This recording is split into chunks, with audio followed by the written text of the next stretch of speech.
La clé semblait étrangère dans la main d'Alden Rie, debout devant sa porte d'entrée. 9 semaines de travail confidentiel dans des installations sécurisées lui avaient laissé une envie irrésistible de son propre lit, du rire de son fils et de la présence familière de Lana. Le contrat en Virginie avait été lucratif, mais épuisant, des journées de 12 heures dans des pièces sans fenêtres, à déboguer les protocoles de sécurité qui protégeaient les infrastructures américaines des cyberattaques. Il comptait les jours jusqu'à son retour auprès de sa famille. Mais la clé en laiton qui avait actionné cette serrure pendant 8 ans refusait de bouger.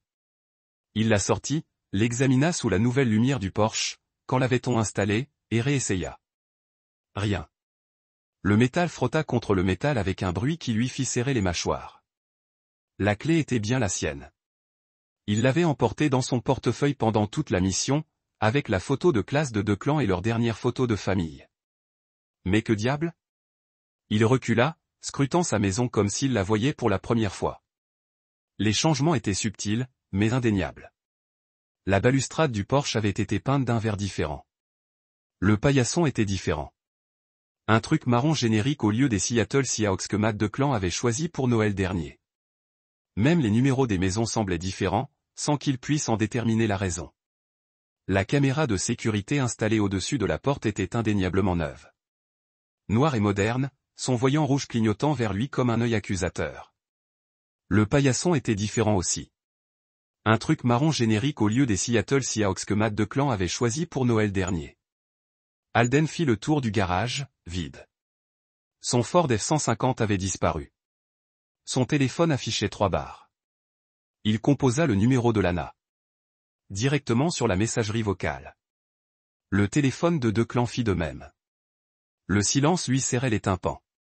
Pas de musique dans la chambre de Declan. Pas de bavardage télé.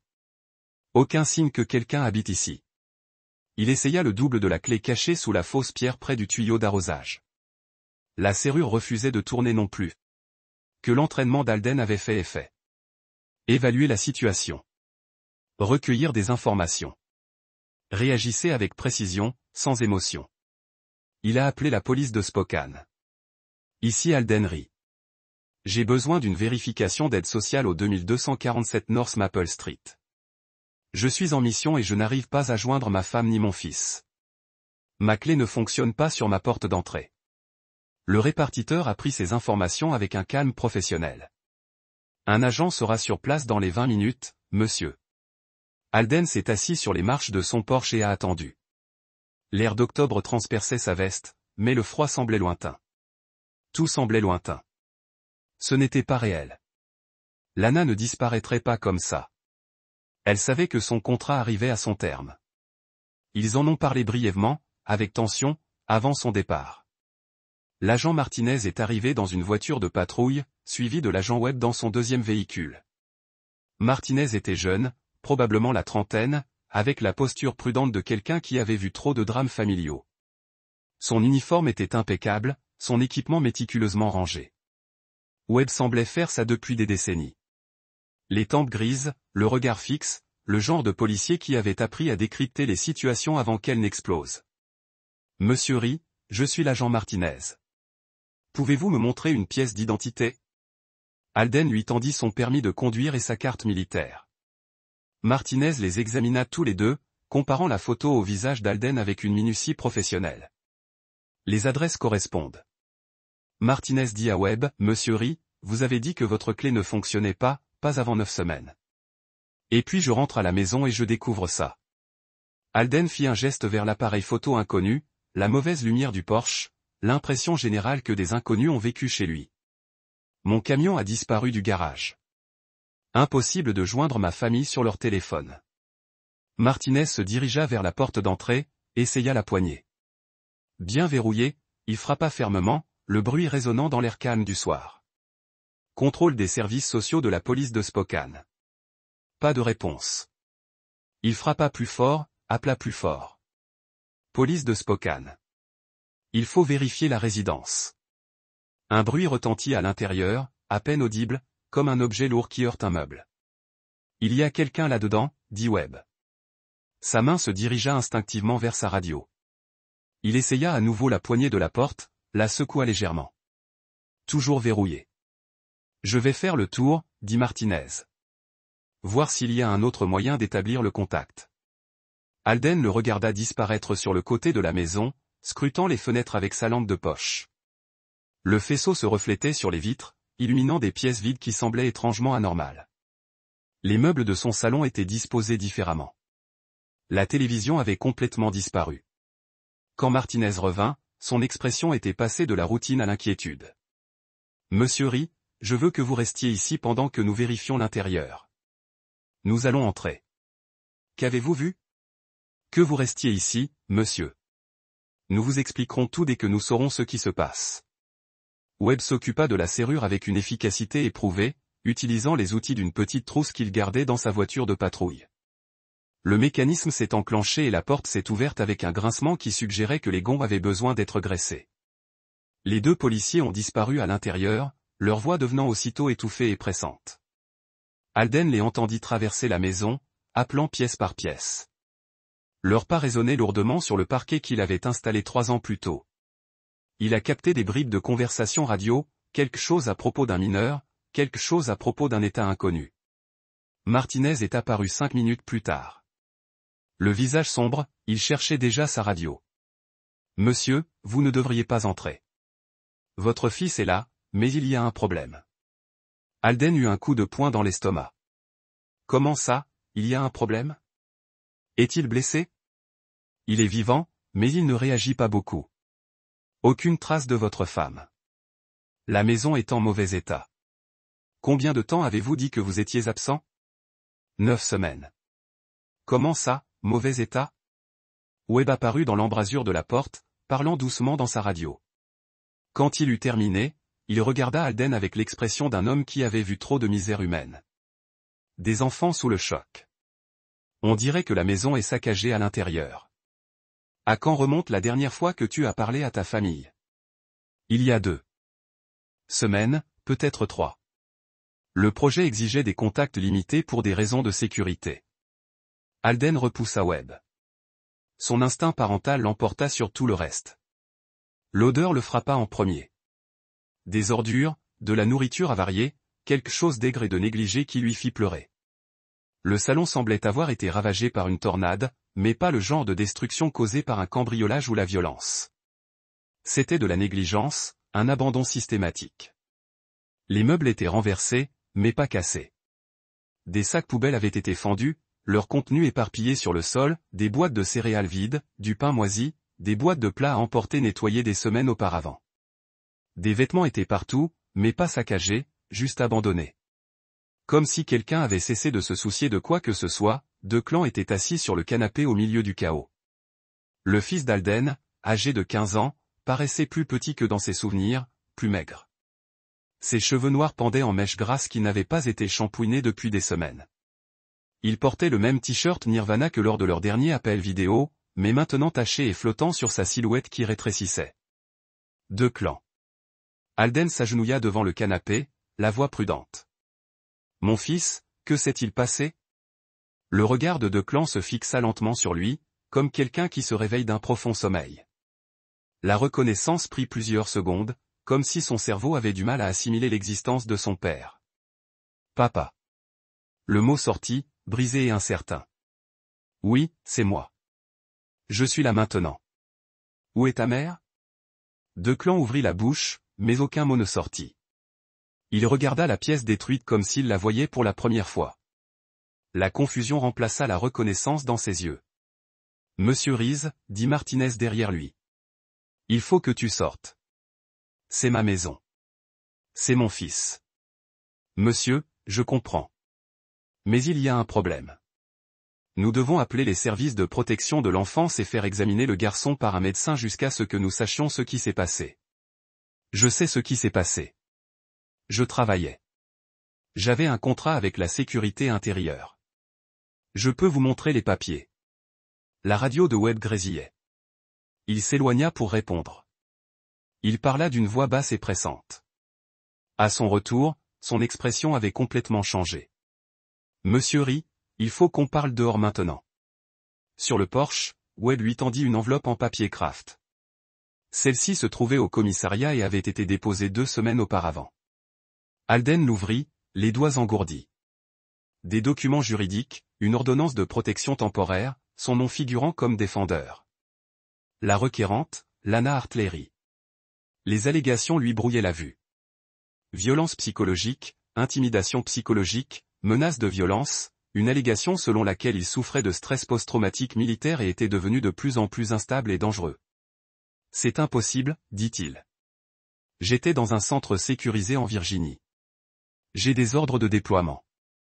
J'ai des témoins. Monsieur Ri, selon cette ordonnance, vous n'êtes pas censé vous trouver à moins de 150 mètres de cette résidence ni avoir de contact avec votre femme ou votre fils. Ma femme a déposé une fausse plainte. Martinez a repris les papiers. C'est aux tribunaux de trancher immédiatement. Nous devons vous expulser des lieux le temps de déterminer ce qui se passe avec votre fils. Vous ne pouvez pas être sérieux. Sérieux. Si vous violez cette ordonnance de protection, nous vous arrêterons. Alden regarda Declan par la porte ouverte, toujours assis immobile sur le canapé. Son fils avait besoin de lui. La maison était détruite. Sa femme avait disparu. Et on lui ordonnait de partir. Quand suis-je censé partir? Ce n'est pas notre problème, monsieur, mais vous devez partir maintenant. Alden se dirigea vers sa voiture de location, les mains tremblantes de rage.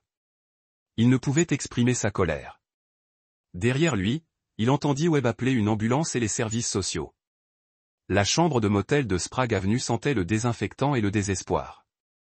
Alden était assis sur le lit avec son ordinateur portable, ouvrant des fichiers qu'il avait stockés dans des dossiers cryptés. Ses ordres de déploiement, ses relevés de voyage, ses documents d'habilitation de sécurité. Chaque document prouvait qu'il se trouvait à 2000 mètres de distance lorsque Lana a prétendu qu'il les menaçait, elle et Declan. Son téléphone a sonné. Numéro local inconnu. Monsieur Ri, ici Janet Kowalski des services de protection de l'enfance. J'appelle au sujet de votre fils, Declan. Comment va-t-il? Il est à l'hôpital Sacré Date pour une évaluation. Il est déshydraté et mal nourri, mais physiquement, il ira bien. La maison. Monsieur Ri, à quand remonte votre dernière présence à la maison? Il y a 9 semaines. Je peux le prouver. Votre fils a dit à notre assistante sociale que sa mère l'avait laissé seule il y a 3 semaines. Elle a dit qu'elle reviendrait dans quelques jours. Il se nourrit de la nourriture qui se trouvait à la maison. Alden a fermé les yeux. Où est ma femme? Nous l'ignorons. Nous essayons de la localiser. En attendant, en raison de l'ordonnance de protection, Declan restera sous la garde de l'État jusqu'à ce que l'affaire soit réglée. L'ordonnance de protection est frauduleuse. Je peux prouver que j'étais hors de l'État. C'est quelque chose que vous devrez aborder avec le tribunal. Monsieur Ri, je suis désolé. La ligne a été coupée. Alden a appelé son avocat, un avocat spécialisé en droit de la famille qui s'était occupé de ses papiers de divorce et de son testament il y a des années. Thomas Pike a répondu à la 3e sonnerie. Alden ne s'attendait pas à avoir de vos nouvelles. J'ai besoin d'aide, Tom. Ma femme a déposé une fausse ordonnance de protection et les services sociaux ont mon fils. Il a expliqué la situation en phrases concises et précises. Tom a écouté sans l'interrompre. Bon sang, Alden, c'est grave, mais si vous pouvez prouver que vous avez été déployé, nous pouvons obtenir un classement sans suite rapidement. Pouvez-vous être à mon bureau dès lundi matin? J'y serai. Ne contactez pas votre femme. Ne vous approchez pas de la maison. Ne conduisez même pas dans cette rue. Si elle vous tend un piège, vous ne lui donnez rien à faire. Alden a raccroché et a ouvert son ordinateur portable. Il était temps de monter un dossier. Il était temps de riposter. Mais d'abord, il devait comprendre ce qui était arrivé à sa famille pendant son absence. Le palais de justice du comté de Pierce ressemblait à un territoire ennemi par une froide matinée de novembre. Alden était assis à côté de Tom Pike dans une salle d'audience lambrissée qui sentait le vieux papier et le café de l'établissement. Ses dossiers de déploiement étaient éparpillés sur la table de la défense. Telles des preuves de son innocence, relevés GPS, reçus d'hôtel, scan de badge de sécurité, et même des photos horodatées au siège de l'établissement en Virginie. La juge Patricia Hernandez, la cinquantaine, aux cheveux argentés, avait la patience de quelqu'un qui avait passé des décennies à démêler le vrai du faux devant un tribunal aux affaires familiales. Elle examina les documents d'Alden avec la minutie de quelqu'un qui comprenait que de fausses accusations pouvaient détruire des vies aussi facilement que de véritables abus. Monsieur Pike, les documents de votre client semblent complets, dit-elle en ajustant ses lunettes de lecture. Des données GPS indiquent sa position à 3200 km. Des reçus de voyage provenant de son carnet de sécurité de déploiement, provenant d'un établissement classé secret défense. À quand remonte le dernier jour de présence de Monsieur Rees à son domicile, confirmé? Le 15 juillet, votre honneur. Il partit pour son contrat avec le département de la sécurité intérieure le lendemain matin.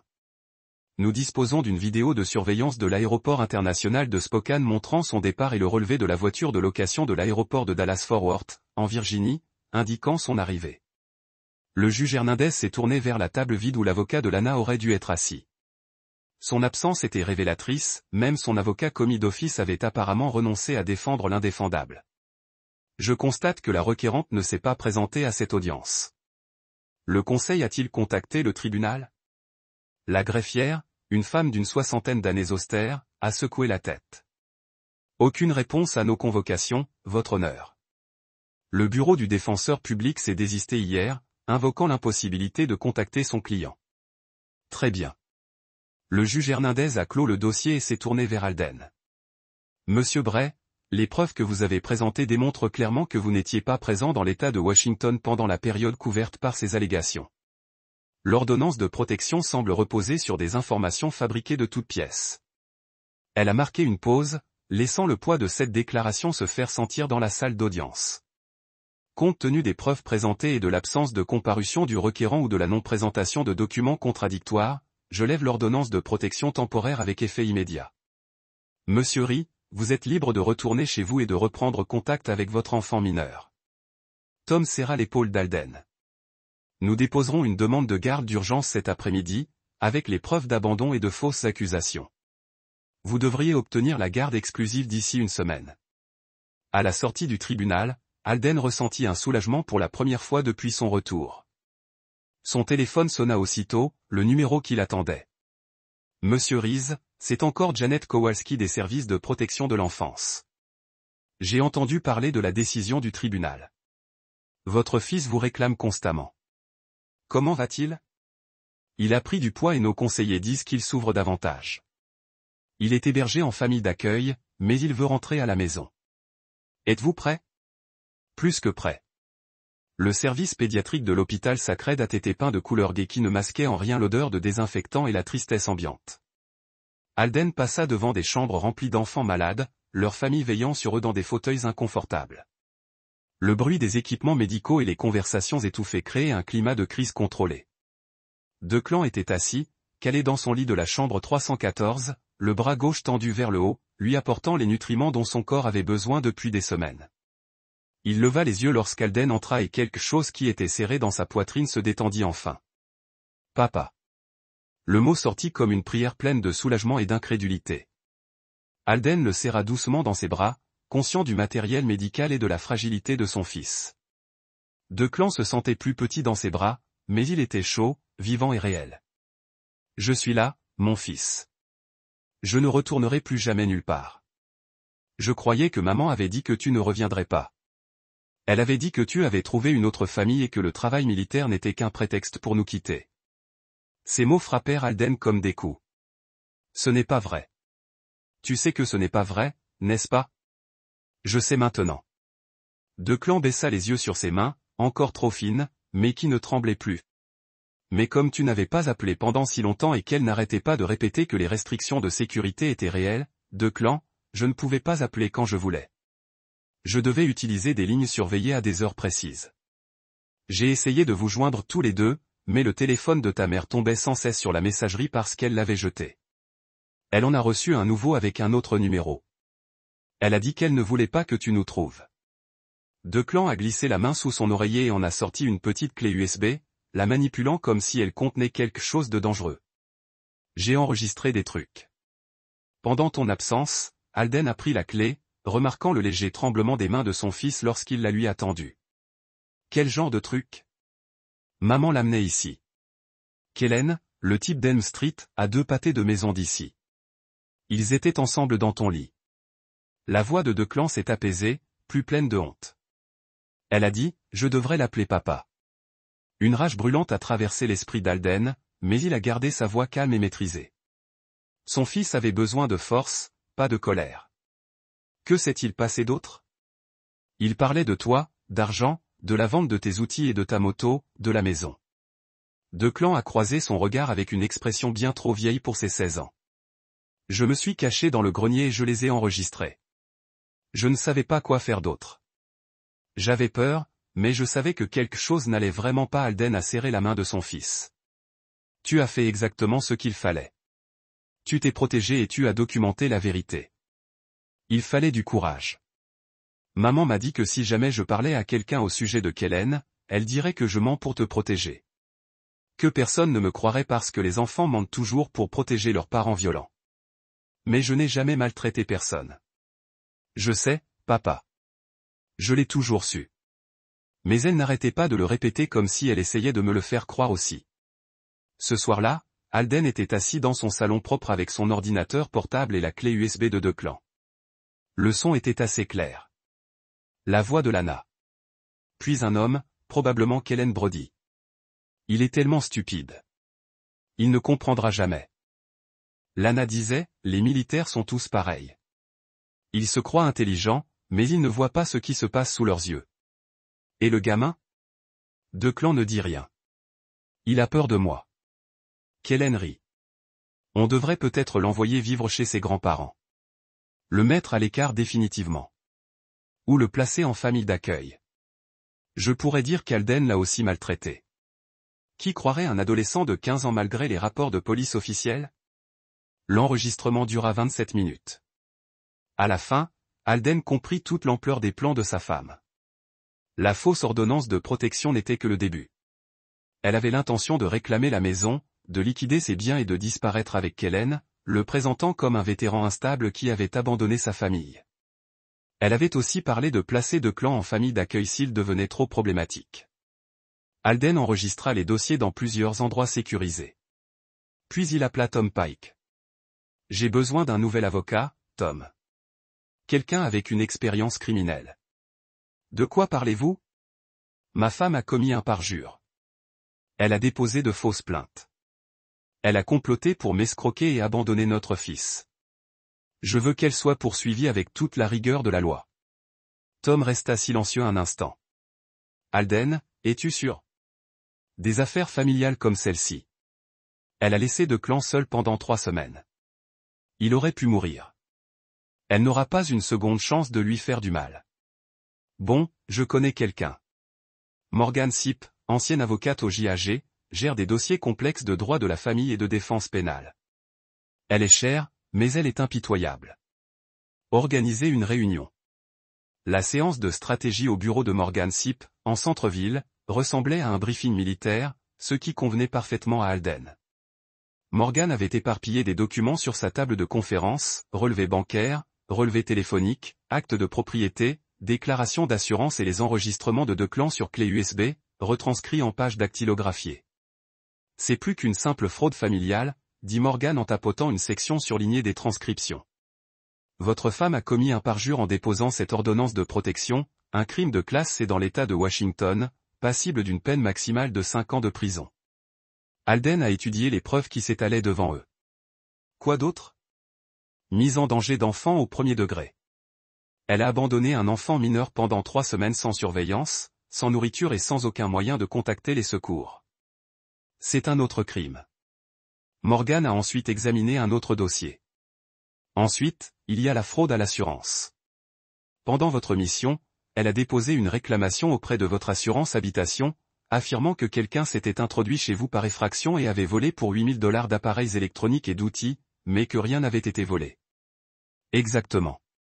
Elle a caché les objets dans le garage de Kellen, a déposé la réclamation, a récupéré l'argent, puis a tout ramené. Nous avons trouvé les reçus des objets qu'elle prétendait voler, ainsi que des photos montrant qu'ils étaient en possession de Kellen pendant la période où elle prétendait leur disparition. Comment avez-vous trouvé tout cela? Morgan a souri froidement. Détective privée, ancienne inspectrice de la police de Seattle, spécialisée dans les affaires de fraude familiale. Elle est très minutieuse. Le rapport d'enquête dressait le portrait d'une tromperie systématique. Lana avait ouvert des comptes bancaires sous de faux noms, liquidé des biens communs à l'insu d'Alden et même tenté de contracter un prêt sur la maison en utilisant de faux documents. Mais voici le point central, dit Morgan en affichant les images de surveillance sur son ordinateur portable. Le piège que nous avions tendu a parfaitement fonctionné. La vidéo montrait Lana et Kellen entrant chez Alden 3 jours après le faux email annonçant son départ. Ils se déplaçaient dans les pièces avec la confiance de personnes qui se croient en sécurité. Regardez cette conversation, dit Morgan en ajustant le volume. La voix du docteur Kellen était distincte. Vous êtes sûr qu'il est vraiment parti? Absolument. L'opérateur téléphonique a résilié son abonnement pour non-paiement. Il vit probablement dans sa voiture quelque part. Trop fauché pour se défendre. Et le gamin? Declan est pris en charge. Les services de protection de l'enfance l'ont. Et même si Alden le récupère, je déposerai d'autres plaintes. Disons que le père est devenu fou, que le gamin est traumatisé, peu importe. J'ai des amis au district scolaire qui me soutiendront. La conversation a duré 27 minutes, Lana et Kellen discutant de leur projet de liquider tout ce qui a de la valeur et de disparaître à Portland. Mais le plus dommageable est arrivé vers la fin. Tu crois vraiment que ça va marcher? Demanda Kellen. Les militaires sont tous pareils, répondit Lana. Ils pensent que suivre les règles et être honorable signifie quelque chose. Ils ne peuvent pas imaginer que quelqu'un puisse mentir, voler et s'enfuir. Le temps qu'ils comprennent ce qui s'est passé, on sera parti depuis longtemps avec son argent. Et s'il se défend? Comment? Il a une ordonnance restrictive contre lui, sur ma parole. Qui va le croire malgré les rapports de police officiels? Et même s'il parvient à prouver son innocence, que va-t-il faire? Me poursuivre en justice? Je serai dans l'Oregon sous une nouvelle identité. Morgan, mets la vidéo sur pause. Elle t'a complètement sous-estimé. Le procureur avec qui je travaille s'intéresse beaucoup à cette affaire. Apparemment, ils ont vu se multiplier les fraudes familiales, comme cette épouse qui dépose de fausses ordonnances de protection pour tirer profit d'une procédure de divorce ou dissimuler des délits financiers. Quel est le calendrier? Des mandats d'arrêt seront émis demain. Elle sera arrêtée au travail, probablement pendant la pause déjeuner, quand il y a plein de témoins. Kellen sera interpellé séparément. Il a des mandats d'arrêt en suspens dans 3 comtés, donc il ne bougera pas. Alden sentit une froide satisfaction s'installer dans sa poitrine. Et puis on l'a détruit au tribunal, systématiquement, légalement et définitivement. La stratégie était élégante dans sa simplicité. Morgan a déposé une demande de garde d'âme d'urgence pour abandon d'enfants et mise en danger. Elle a soumis les dossiers de déploiement d'Alden au procureur comme preuve de parjure. Elle a fait transférer légalement la maison au nom d'Alden et a déposé des demandes de saisie sur tous les biens que Lana pourrait tenter de liquider. Mais le piège était au cœur du problème. Elle ne sait pas que l'ordonnance de protection a été levée, expliqua Morgan. Elle pense que vous êtes toujours banni de la maison. On va la laisser y réfléchir encore un peu. Alden créa un faux compte email en utilisant un ancien service qu'il utilisait des années auparavant pour le spam. Il envoya à Lana un message provenant de ce qui semblait être son opérateur téléphonique, l'informant que son abonnement avait été résilié pour non-paiement et qu'il avait apparemment quitté la ville sans adresse de réexpédition. Puis il attendit. Les caméras de sécurité qu'il avait légalement installées après avoir repris le contrôle de sa maison capturèrent tout en haute définition. Le 30 octobre, 3 jours après le faux email, la Honda Civic de Lana gara son allée. Elle n'était pas seule. Un homme grand, avec une barbe qui laissait penser qu'il était au chômage, descendit du siège passager. Kellen Brody, d'après la vérification des antécédents effectués par Morgan. Ils utilisèrent une clé pour entrer par la porte d'entrée. Apparemment, Lana n'avait changé qu'une seule serrure, pas les deux. Les caméras les suivirent à travers la maison tandis qu'ils commençaient à rassembler leurs affaires. Alden observait depuis son appartement temporaire à l'autre bout de la ville, enregistrant tout sur son ordinateur portable. « Regardez-moi cet endroit, dit Kellen en examinant le salon nettoyé. Vous ne m'aviez pas dit qu'il était riche. Il ne l'est pas, mais il y a des trucs qu'on peut vendre. Ces outils, l'électronique, des armes dans le coffre de la chambre. Et la moto dans le garage? Cette Harley vaut facilement 15 000 $. On la vendra avant même qu'il ne sache qu'on est là. » Il chargeait le matériel de soudage d'Alden dans la voiture de Lana quand la conversation a pris un tournant intéressant. « Je n'arrive toujours pas à croire que le juge ait cru à ton histoire de violence, dit Kellen. Lana haussa les épaules. Les juges sont des idiots. Ils voient une femme en pleurs raconter des histoires sur un mari militaire effrayant. Il ne pose pas de questions. D'ailleurs, qui va le croire? Il est parti 2 mois. Ça a déjà l'air suspect. Et le gamin? Declan est pris en charge. Les services sociaux l'ont. Et même si Alden le récupère, je vais juste déposer d'autres plaintes. Disons que le père est instable. Le gamin est traumatisé. Bref. J'ai des amis à l'école qui me soutiendront. Kellen rit. Tu es diabolique. J'adore ça. Je suis pragmatique. Alden n'a jamais apprécié ce qu'il avait. Maintenant, il va tout perdre. Ils se sont disputés pour une question d'argent. Apparemment, Kellen avait des dettes et des créanciers, et le salaire de professeur de l'ANA ne suffirait pas à couvrir ses problèmes. Le plan était de tout liquider, de tout vendre au plus vite et de disparaître à Portland avant que quiconque ne puisse les arrêter. Mais la conversation la plus accablante a eu lieu au moment du départ. Tu es sûr que le gamin ne va pas causer de problème? Kellen a demandé, Declan est faible, tout comme son père, et s'il commence à parler, je dirais qu'Alden l'a coaché. Qui croirait un adolescent au-delà des rapports de police officiels? Et s'il pose trop de questions? On dira alors que l'enfant ment pour protéger son père violent. On suggérera peut-être qu'il a besoin d'une aide psychologique. Une famille d'accueil est probablement préférable pour lui de toute façon. Je n'ai jamais voulu d'enfant.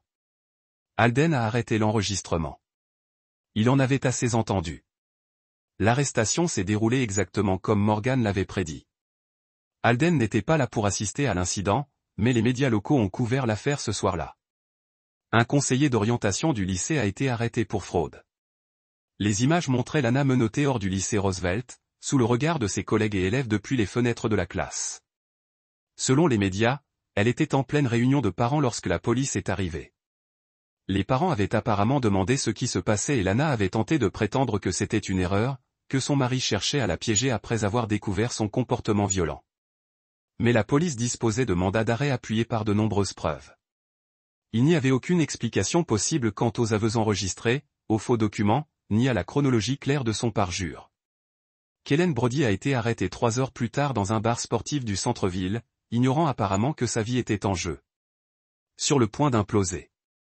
Il avait bu de la bière et joué au billard, célébrant ce qu'il pensait être une évasion réussie de son ancienne vie. Morgan a appelé Alden ce soir-là pour lui donner des nouvelles. Elle est détenue sous caution de 75 000 $. Morgan a rapporté que le procureur a fait valoir qu'elle risquait de fuir compte tenu de ses déclarations enregistrées concernant son intention de disparaître dans l'Oregon sous une nouvelle identité. Et Kellen? Il ne va nulle part. Il s'avère qu'il était sous le coup de mandat d'arrêt non exécuté pour chèque sans provision dans 3 comtés, en plus d'une violation de sa probation suite à une précédente condamnation pour fraude. Sa caution a été fixée à 100 000 $, ce qu'il ne peut évidemment pas payer. Il gagne la mise en accusation demain matin. Elle plaidera probablement non coupable et tentera de tout rejeter sur Kellen. Stratégie de défense classique, prétendre qu'elle a été manipulée par un escroc. Cela fonctionnera-t-il? Pas avec le témoignage de votre fils et ses propres paroles enregistrées. Elle va aller en prison, Alden. La seule question est de savoir pour combien de temps. L'audience préliminaire s'est tenue par une matinée grise de novembre qui correspondait parfaitement à l'humeur d'Alden. Il était assis dans la galerie à regarder. Lana, à la table de l'accusé, remarquait sa perte de poids et son changement d'apparence.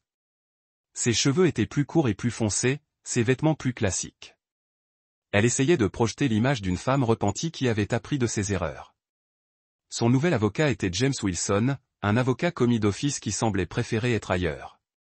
Wilson était compétent, mais surmené, gérant trop de dossiers avec trop peu de temps pour préparer une défense adéquate. Morgan a démonté les arguments de Wilson avec une précision chirurgicale. Votre honneur, l'accusé a déposé une ordonnance de protection alléguant des violences subies alors que son mari se trouvait à 3200 km de là, sur un contrat gouvernemental classifié. Elle a abandonné son fils de 15 ans pendant 3 semaines, sans nourriture, sans surveillance et sans aucun moyen de contacter qui que ce soit pour obtenir de l'aide. Elle a commis une fraude à l'assurance en déposant de fausses déclarations tout en cachant les objets prétendument volés dans le garage de son petit ami. Morgan a pris le temps de réfléchir avant de poursuivre. Ce ne sont pas les actes désespérés d'une victime désemparée. Votre honneur, ce sont les manœuvres calculées de quelqu'un qui tente de commettre plusieurs crimes tout en détruisant un innocent. La réputation de l'homme et mettant en danger la vie d'un enfant. Le juge a lié toutes les accusations pour le procès. La caution a été révoquée après que le procureur a fait valoir que les déclarations enregistrées de Lana sur la fuite vers l'Oregon avec une nouvelle identité ont fait d'elle un risque de vol évident. À l'extérieur du palais de justice, Morgan a marché Alden vers son camion à travers un léger en novembre. Elle va essayer de faire des négociations. Morgan a prédit probablement que Kellen l'a manipulée, qu'elle avait peur, qu'elle ait fait des erreurs mais ne voulait pas blesser personne. Quel genre de peine regarde-t-elle si elle est reconnue coupable pour toutes les accusations? 6 à 8 ans si nous obtenons des condamnations sur tout. Elle servirait probablement avec un bon comportement et une libération conditionnelle. Alden le considérait. Ce n'est pas suffisant. C'est ce que la loi autorise ses frais. Mais il y a autre chose à considérer. Quoi? L'avocat de Kellen a tendu la main ce matin. Il veut coopérer. Dit qu'il a des informations sur d'autres crimes que votre femme a commis pendant que vous avez été déployé. Alden se tourna pour elle complètement. Quel genre de crime? Plus de fraude d'assurance pour un. Apparemment, elle aussi a déposé des réclamations sur vos véhicules, affirmant qu'ils avaient été vandalisés. Collectez $3000 supplémentaires de votre assurance automobile. Elle a endommagé mes propres véhicules et déposé des réclamations d'assurance. C'est à quoi ça ressemble. Il pourrait y en avoir plus.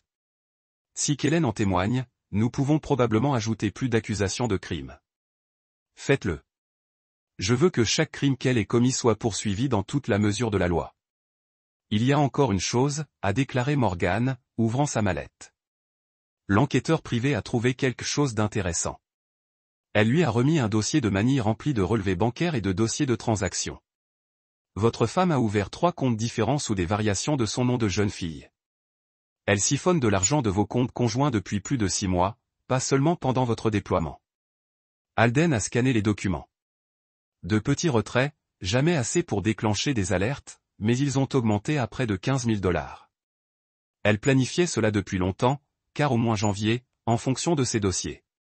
L'ordre de protection, l'abandon, la fraude, sans cela était impulsive. Elle a passé des mois à mettre en place ce programme. Alors que l'hiver s'installe sur Spokane, Alden a reconstruit sa vie avec la même précision méthodique qu'il avait apportée aux opérations militaires. DeClan est rentré chez lui en décembre, a été physiquement récupéré, mais toujours traitant des conséquences psychologiques de l'abandon. Ils ont établi de nouvelles routines, dîner ensemble tous les soirs. Devoirs à la table de la cuisine, projets de week-end qui ont lentement reconstruit leur confiance les uns dans les autres. La maison était différente maintenant, plus propre, plus silencieuse, plus utile.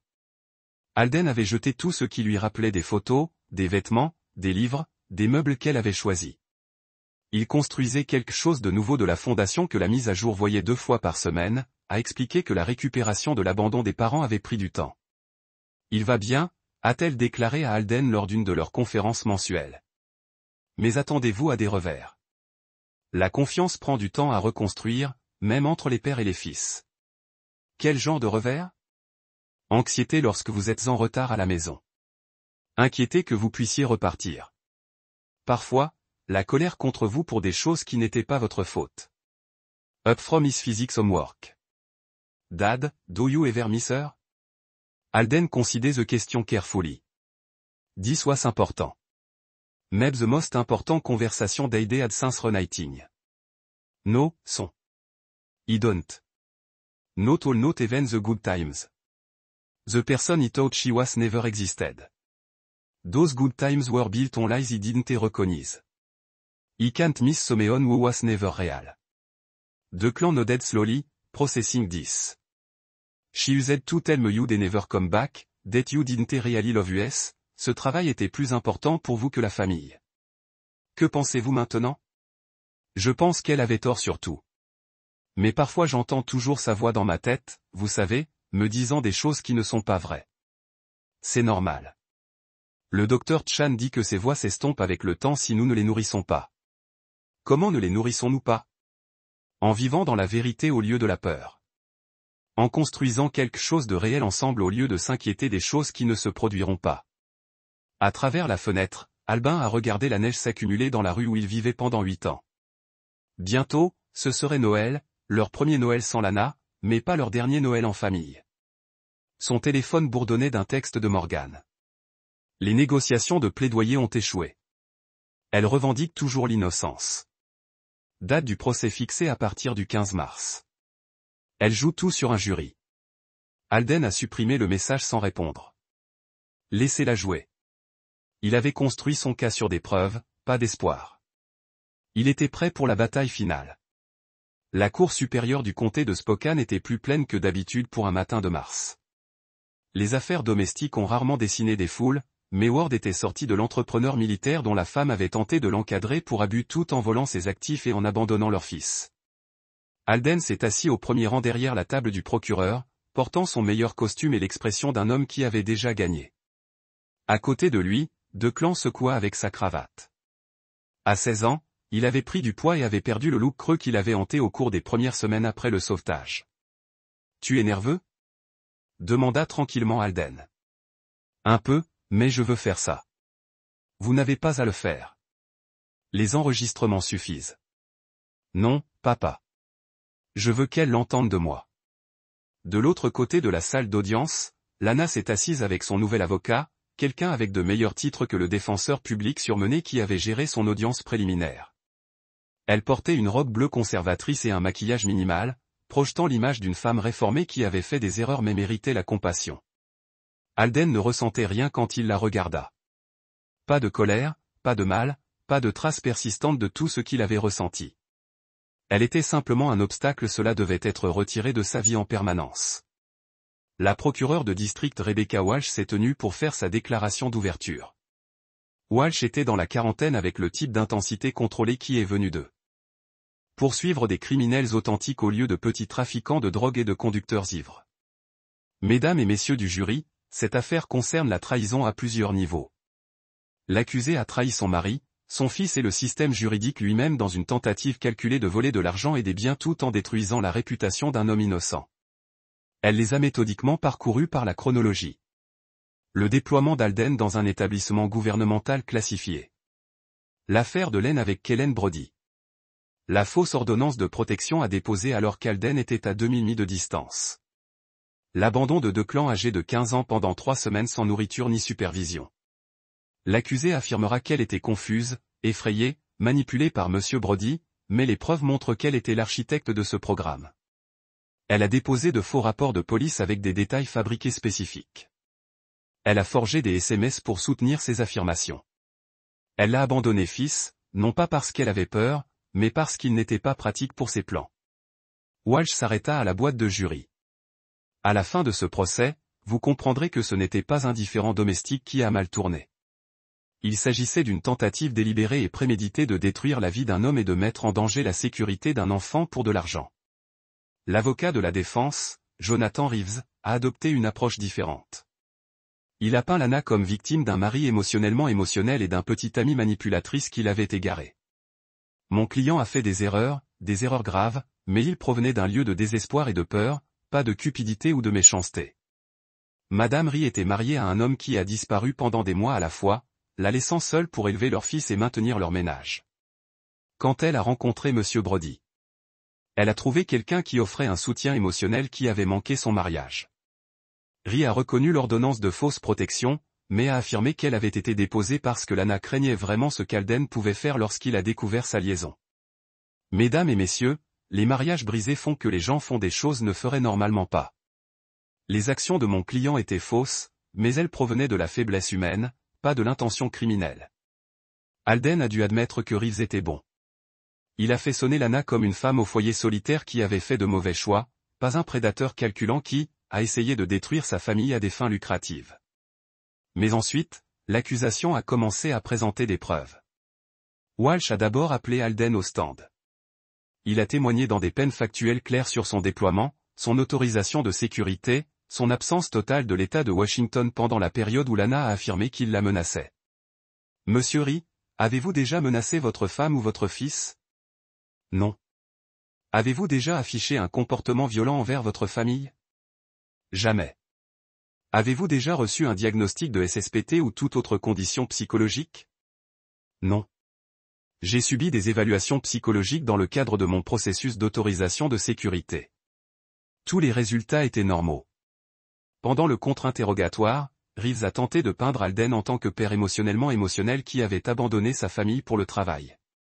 Monsieur Ri, votre fils était seul pendant 3 semaines pendant que sa mère était portée disparue. Où étiez-vous? Je terminais un contrat classifié pour le ministère de la Sécurité intérieure. Je ne savais pas que ma femme avait abandonné notre fils, mais vous aviez un contact limité avec votre famille pendant votre déploiement. Corrigé. Le contact a été limité en raison de la nature classifiée des travaux. Cela a été expliqué à ma femme avant d'accepter le contrat. Restreint comment? Aucune utilisation personnelle de téléphone portable, aucun référencement, les emails et les appels vidéo n'étaient limités aux heures approuvées et surveillées à des fins de sécurité. Reeves poussa plus fort. Votre femme était donc essentiellement monoparentale pendant 9 semaines. Ma femme était parent à temps plein pendant 9 semaines, tout comme je l'avais été lors de ses voyages d'affaires et de ses conférences de formation.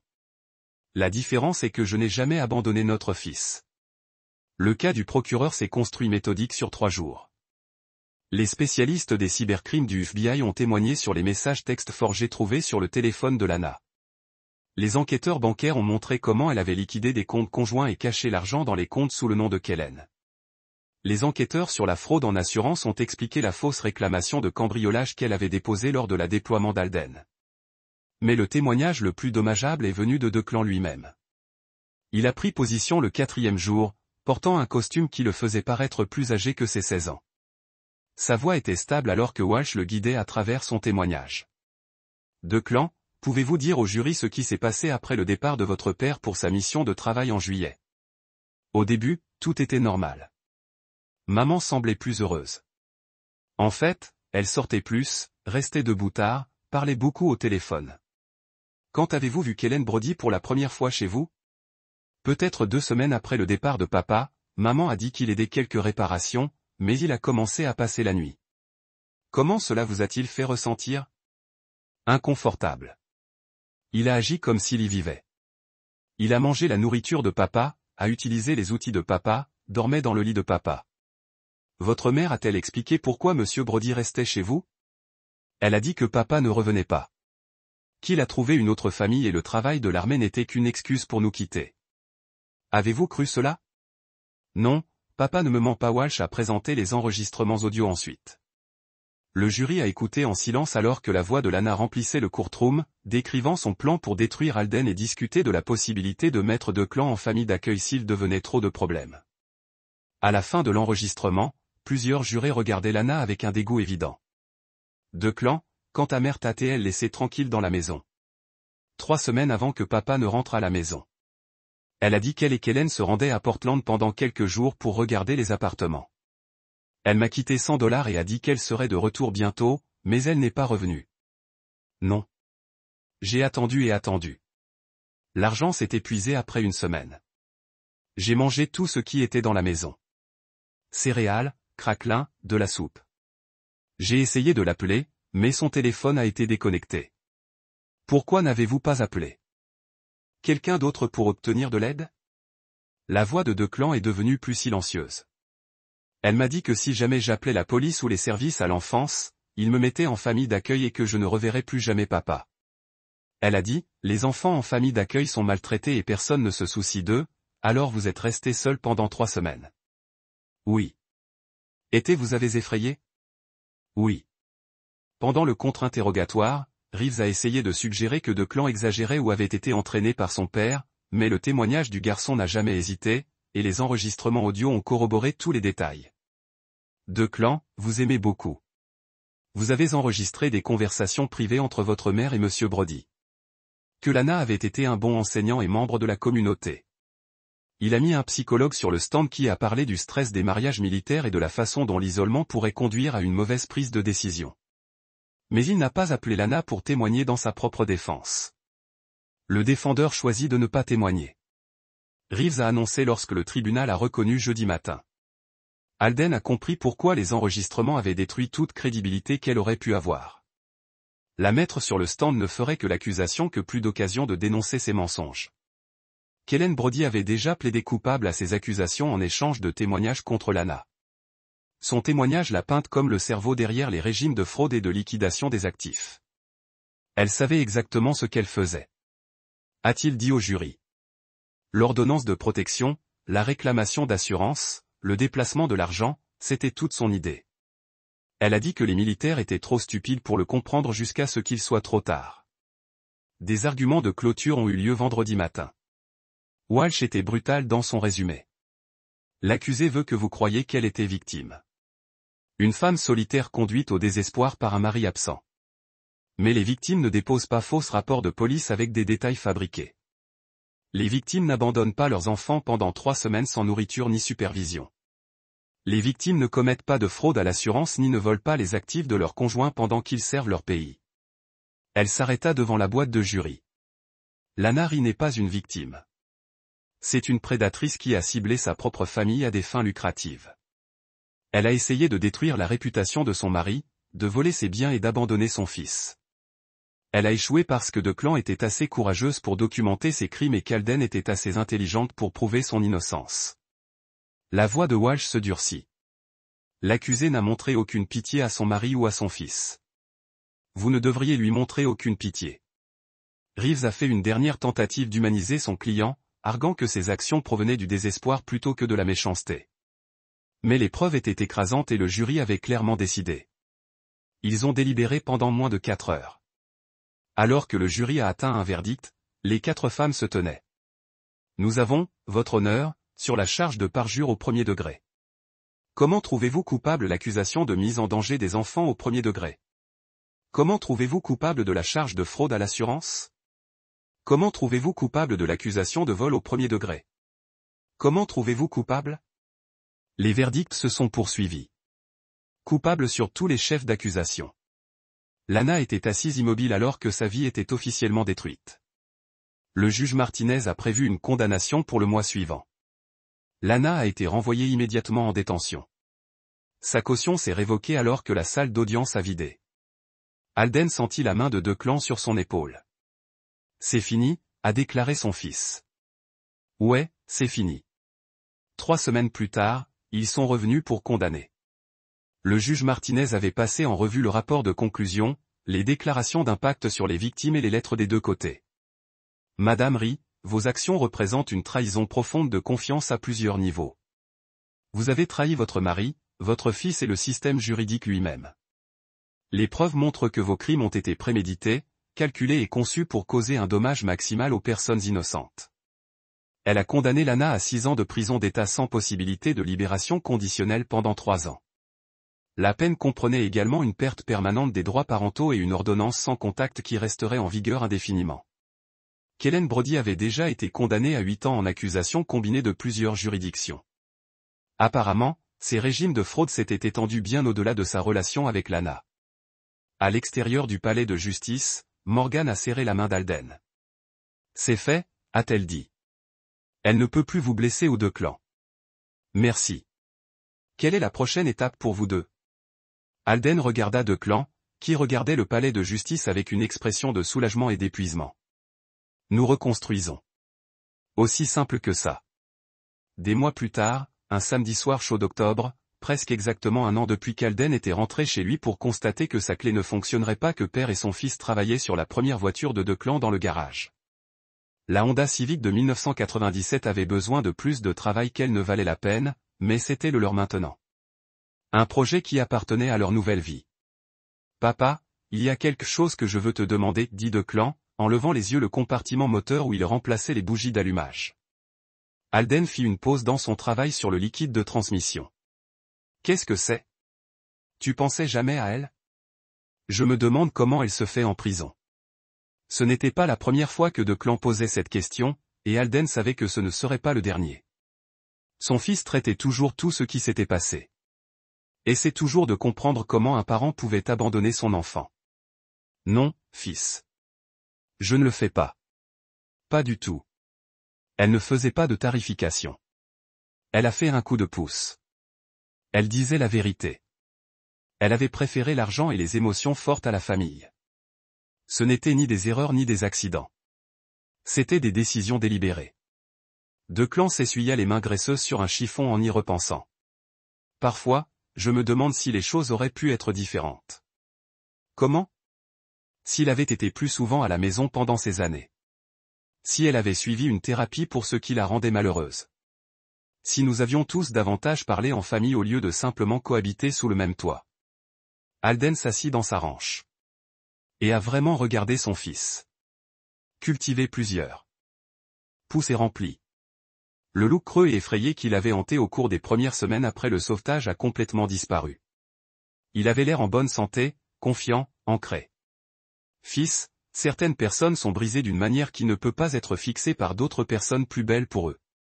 Votre mère ne nous a pas fait de mal parce que nous n'étions pas assez bons pour elle ou parce que j'ai trop voyagé pour le travail. Elle nous a entendus parce que c'est ce qu'elle a choisi d'être quand cela comptait. Mais si? Non quoi si? Alden interrompit doucement mais fermement. Elle vous a abandonné pendant 3 semaines sans nourriture et sans moyen d'obtenir de l'aide. Elle a essayé de vous faire mettre en famille d'accueil pour qu'elle puisse disparaître avec son petit ami. Elle a déposé de faux rapports de police conçus pour détruire ma réputation et voler tout ce que je travaillais. Ce n'est pas quelque chose que vous pardonnez ou oubliez ou faites des excuses. Declan était silencieux pendant un moment. Traitement de ceci. Je sais. Je comprends cela intellectuellement. Mais parfois, il me manque toujours d'avoir une maman, vous savez, même une mauvaise. Tu as toujours moi et ça suffit. Je sais que c'est le cas.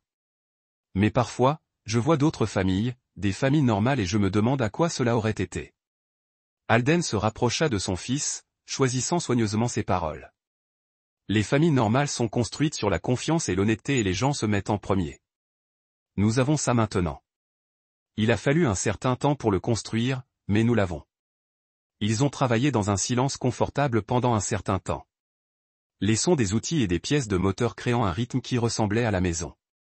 À l'extérieur, les voisins faisaient griller le dîner et les enfants faisaient du vélo en plein jour. Papa, Declan a finalement dit.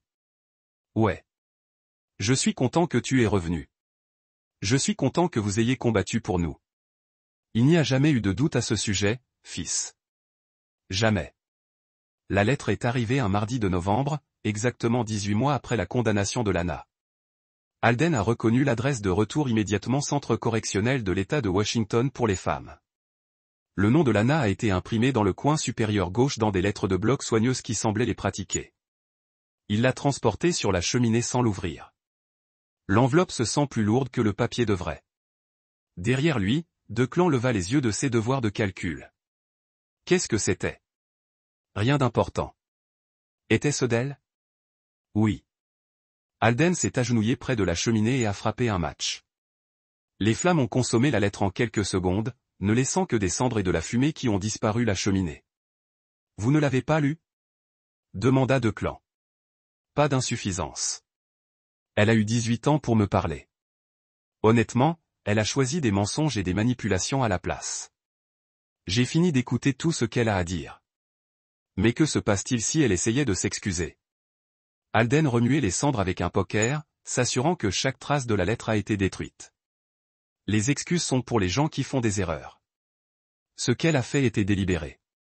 Elle l'a planifié pendant des mois, l'a exécuté systématiquement, et aurait réussi à lui dire comment je ne lui ai pas laissé quand elle m'a laissé. L'accès à vos pensées. Les blessures pourraient guérir. Reconstruit. Certaines erreurs pourraient être pardonnées. Mais la trahison était permanente. Et Alden Ri avait une longue mémoire. Doyle a-t-il gagné légalement, moralement complètement? Lana passerait 4 ans de plus en prison. Sa réputation a détruit, ses droits parentaux se terminaient à jamais, son avenir limité en permanence par ses condamnations pour crimes.